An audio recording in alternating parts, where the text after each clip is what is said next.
I just don't want to be. Computer brightness should be on. Yeah, it's on full. Okay, let me see if I can bring myself down a little bit. Every freaking time. No, don't bring yourself down. Let me do not dim your sparkle.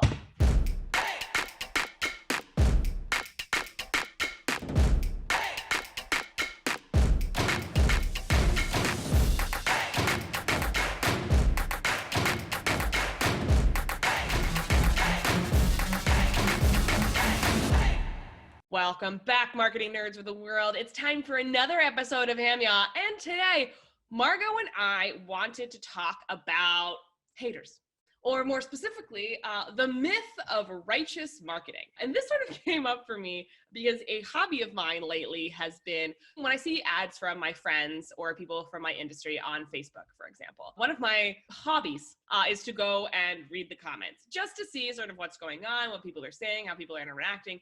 And more often, I have seen people just leaving these sarcastic, "You're doing this wrong." Like in one instance, it was "eat shit," which I was like, oh my God. All of these comments by basically saying like, "You're doing this wrong. Like this is too salesy," or "This doesn't provide any value," or "I went to the landing page and I have no idea what you're talking about." So those people are going in looking for problems.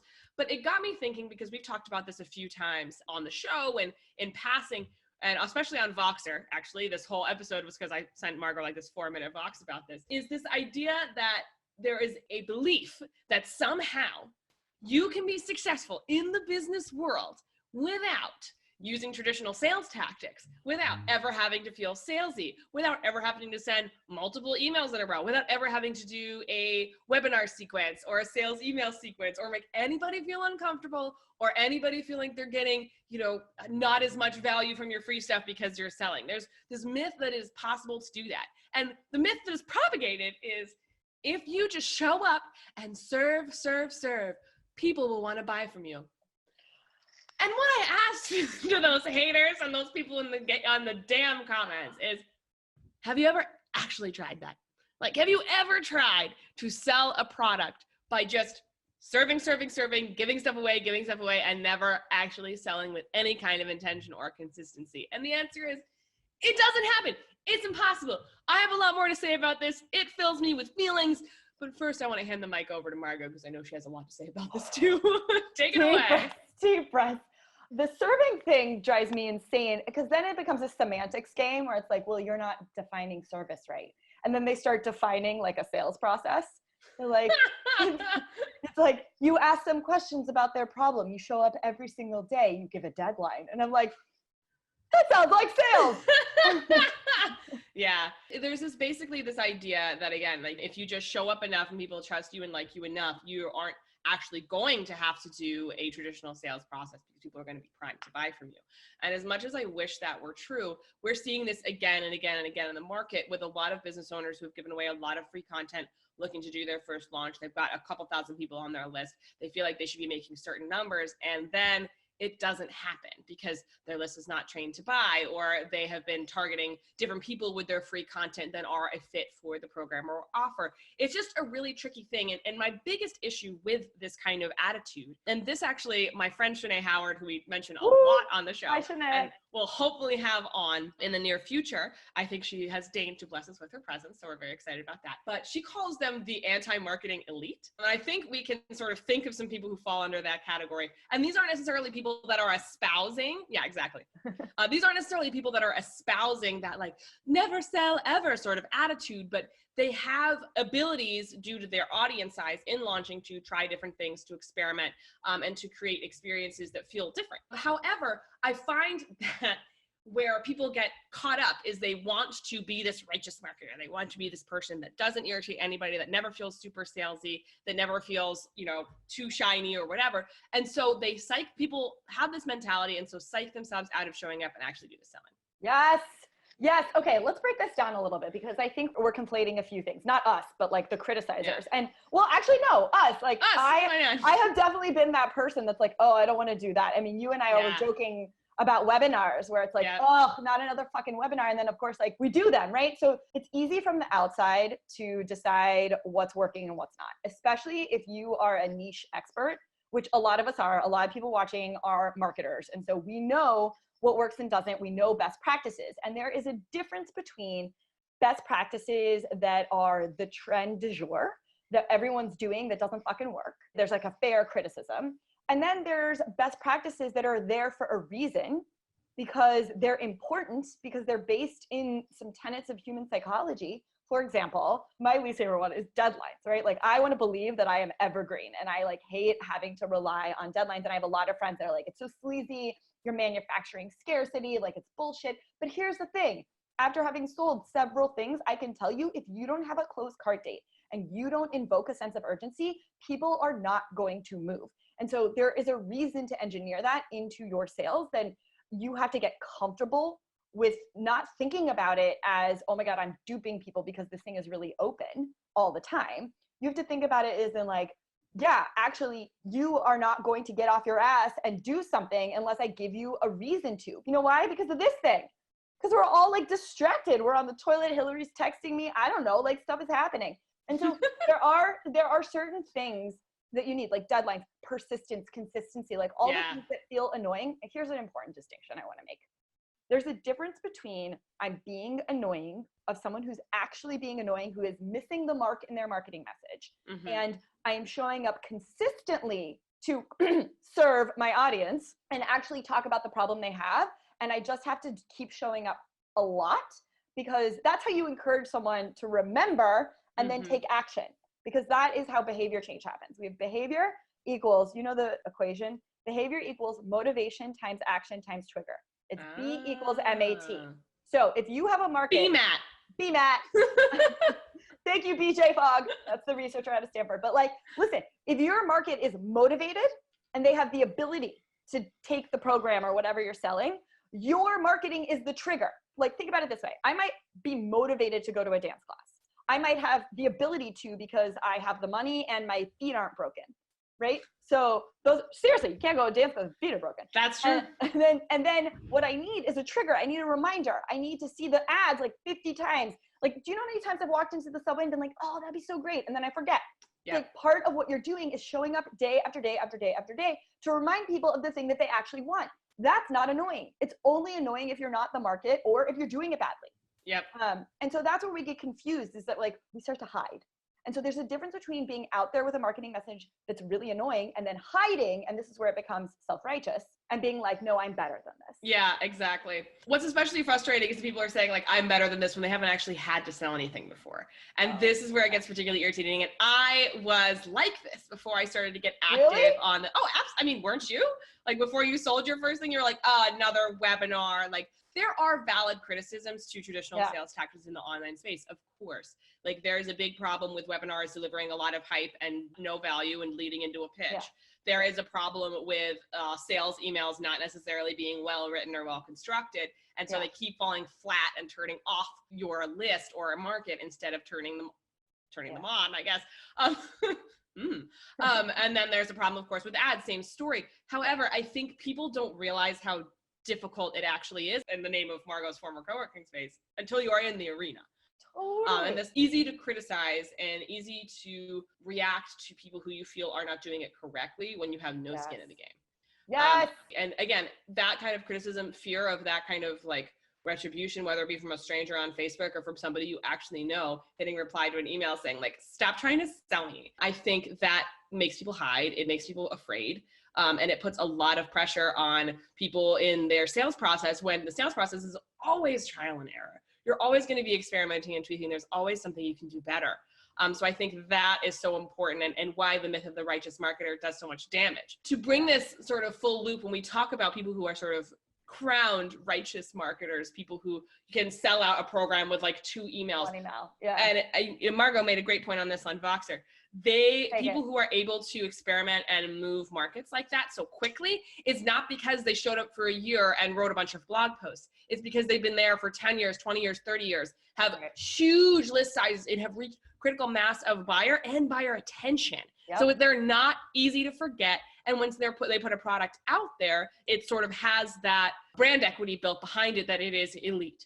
Or it is the best of the best because of the individual behind it. But that does not happen by writing a bunch of blog posts and giving a bunch of free shit away. Like, it happens with time. And I think that is persistence. Like, persistence. Let's think about our favorite actors or our favorite authors. Like, when they come out with a new book or movie, They don't tell you once. Like you are seeing junket after junket after junket. You're seeing interviews. They're being like, hi, I was on E. Hi, I was on Bravo. Hi, I was on the Today Show. Hey, look at this thing. By the way, my book comes out tomorrow. By the way, it came out today. By the way, look, here's a picture of me in Barnes & Noble. Like, they just keep hawking their shit. It just doesn't feel annoying because you want to see the movie or you want to buy the book. And we are not labeling that marketing. We're just labeling that as like, oh yeah, Chris Hemsworth. Obviously, he's going to be telling me about Men in Black. That's fun. No, that's marketing. That's what you're doing in your funnel. And we think like you're somehow exempt. You're not exempt. They're just doing it. And it's not labeled necessarily webinar, but it is 30 minutes of a Facebook Live talking about their shit. Like, right. So some of this is just a botched execution, I think. Yeah. We're seeing a lot of that. And which is part of the process, you know, and I think it's, again, really easy to get on someone on a Facebook comment on an ad for someone who looks more successful than you and like release a little bit of your rage valve. Like if you had a hater day, that's fine. We all sip a little bit of haterade every now and again. It's a human thing to do. But I think the problem is that people are so afraid of being told that they are doing it wrong that it keeps them from ever getting started. But the people who are accusing others so often of doing it wrong, and when they are, you know, just following traditional sales tactics and not actually doing anything too far out of the ordinary or negative, it's just because they don't know what they're looking at. They've never tried, or they also have something to sell the readers. So they want to bring people over. Let's talk about this. Their profile. Yes, because this is the thing. Someone who's truly in the arena, hustling to get their shit out, like Hillary and I will never criticize you. Someone who's actually been there, who's done the work, is never, ever, ever, ever going to judge your hustle. Like they totally understand. We are going to understand if you've had to do 600 sales calls. We're going to understand that you're going to do your first webinar. It's going to be awkward. Like we're going to understand. We get it. Like that's the thing, is that when you're actually in the arena getting your ass kicked by products, by sales, by failure, by success, like all of the things, you have immense respect for the process and what it takes to get there. But that said, I fall for this all the time where I will hold myself back because I'm so afraid of all of my colleagues watching. Like all you people watching, I know you're going through my funnels being like, what's her auto response sequence like? You know? Don't tell people when you're doing that, by the way. There's nothing more annoying than like getting an application or a site up being like, I'm not buying, but I wanted to see how you do this. Like, oh my God, I got so many for Ignition. I put it on Instagram. I'm just putting them up. Like I know when it's a marketer. Name and shame. No, I'm just kidding. It's funny when it's your friends. Yeah. It is funny when it's your friends, but it's also like, hey, don't get me excited about watching the subscriber count or sales count go up. And I know it's just people rubbernecking my funnel. There's a very big difference between doing things that make you uncomfortable, and putting yourself out there because you believe in something and you're hawking your goods and you gotta be out there in the arena. There's between that and consciously deceiving people and putting shit out that doesn't work or thinking that you're better than it. Yep. That's the difference. You are not better than deadlines. It's okay. It's okay. They work. They're good. You don't have to be. It's totally fine. And we will support you. Remember, your customers are not your colleagues. Yeah, that's so important to remember. And those are mostly the haters I see in the comments. These are people who are also marketers. The thing that's crazy when you have friends or colleagues in the arena, when I am on an email list and someone starts selling where they've gone from content to sales mode, do you know what I feel? What do you feel? Good for them. Yeah, exactly. I'm like, ooh, awesome. Get your money. You go. I see you. Yeah, exactly. And it's not just transactional, get your money. It's like, yeah, you saw an opportunity. Good for you. This is adding more value. This is adding more content. It's serving. Like you can do it in lots of different ways. And we are freaking rooting for you. We are rooting for you because guess what? These things don't come free. It costs money to produce content. It costs money to in time to put things out into the world that you care about and that you enjoy. So if someone is going to find a way to support themselves, why are we not excited about that? Why it costs money to have an email list. I'm with you. Why aren't we more excited for people? And that's because people do it badly. Yeah, people do it badly, and there's a lot of envy, I think. There's a lot of envy in looking at other people's papers and feeling intimidated by someone's Facebook ad or email sequence or something like that, or having it make them feel less than. Because again, like I've been the critic. I still remain a critic because I'm just a critical person. But I think that's why we have this show.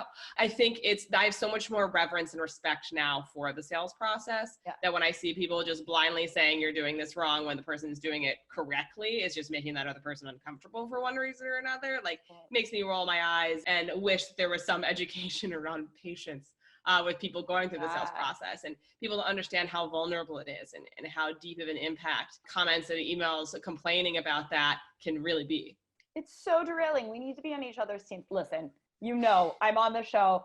I make fun of people all the time who are being shitty.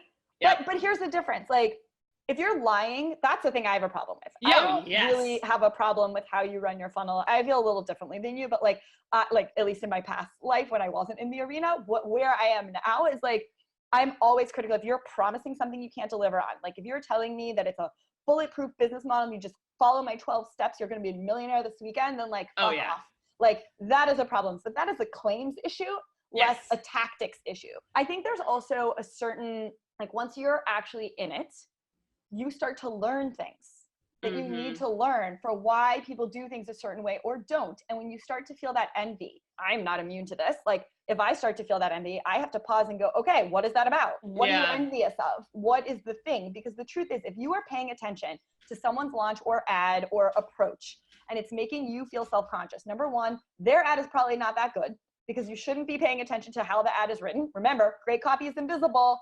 So if something's really, really good, you are going to be wanting the thing, not thinking about how it was produced. So that's one. And the other thing is, it's a good gut check for you to go, okay, what do I need to fix? What do I need to make better? What am I not focusing on? Why do I think this is so great? And then like edit from there, because I don't want my opinion or Hillary's opinion or anyone else's opinion to be the reason why you don't launch. Like, you should launch. We are not your market.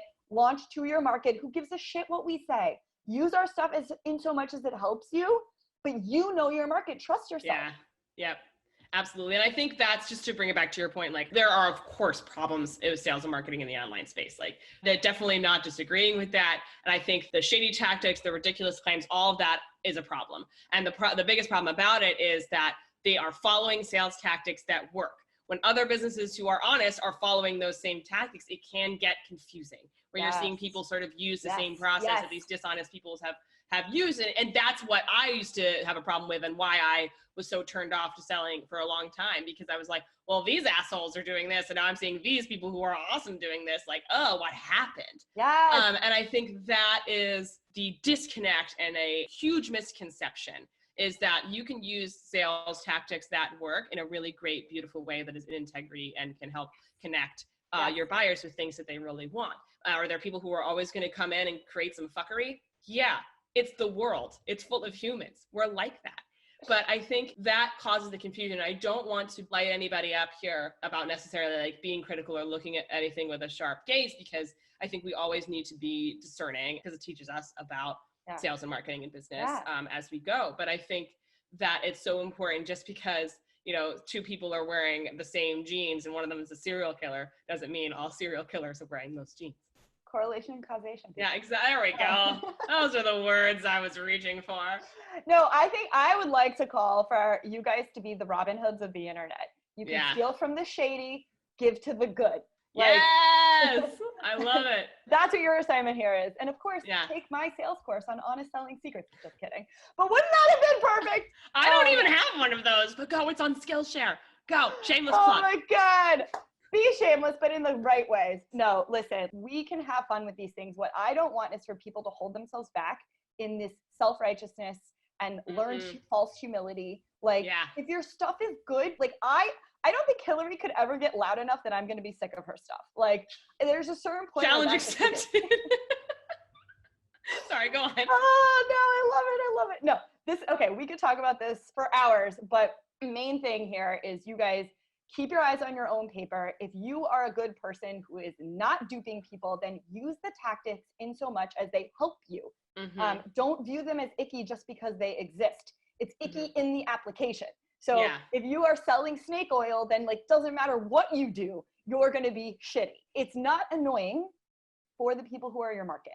Remember that. And also, don't let the need to be persistent discourage you. Yes. You need to keep showing up. You need to keep sending those emails. You need to create those ads in order to stay top of mind, because how many times in your life have you looked around and been like, oh shoot, I need that, squirrel, and then moved on to something else and then saw it again and was like, oh, thank God I saw this again. Yes. I was shown the same Facebook ad of this pair of sneakers for like 6 weeks until I remembered to buy them. And I love them, and they're beautifully made. So I think a lot of people get discouraged in the sales process when they send out an email and get no response, or it's day 1 of the launch and they have no sales. It's day 5 of the launch, they have no sales.